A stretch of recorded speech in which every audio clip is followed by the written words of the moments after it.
My draw to urban exploration, or breaking into abandoned buildings, was I always was curious as to why no one wants to go in and see the buildings.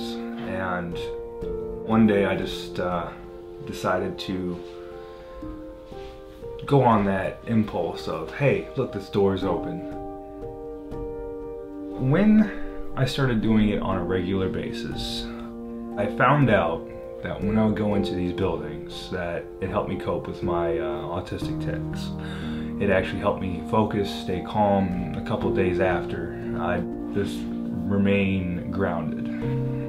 I still don't think I'm good at photography. I know a bunch of people say I am, but photography to me was an afterthought. I was more there to experience the building, to experience how it was to work in these buildings, to feel that emotion that the workers who were fired or their jobs got shipped away, to feel that energy in these buildings. And then the photography came after that, where I wanted to try to capture that feeling.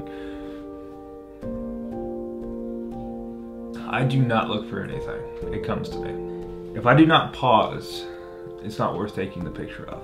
If I don't stop and look at it and it grabs me, I don't capture it.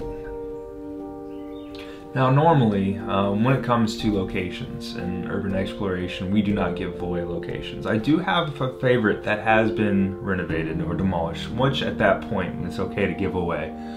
My personal favorite is Bailey's Power Plant, which provided energy to all the warehouses in downtown Winston and electricity to Winston-Salem before we had a real power plant. The preservation of historic buildings, to me, is an important factor of society. Some of them are abandoned now. A lot of them are being renovated or demolished. So these modern decorations, they're gonna fall off in 10 or 20 years, and it's just gonna be a square facade.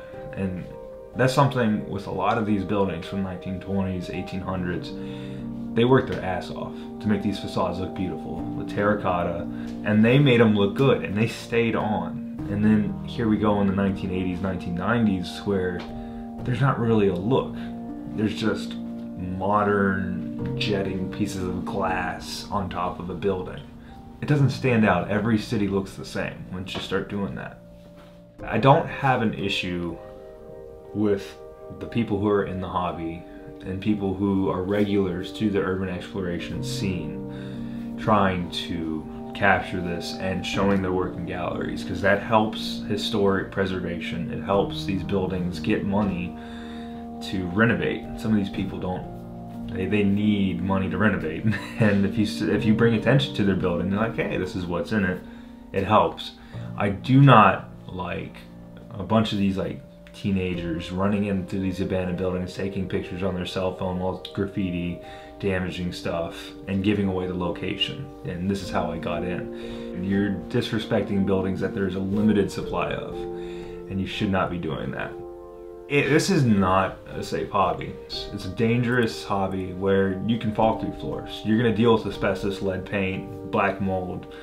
I mean, in some places like power plants, you have the risk of hitting brownout spots, which will cause cancer really quick.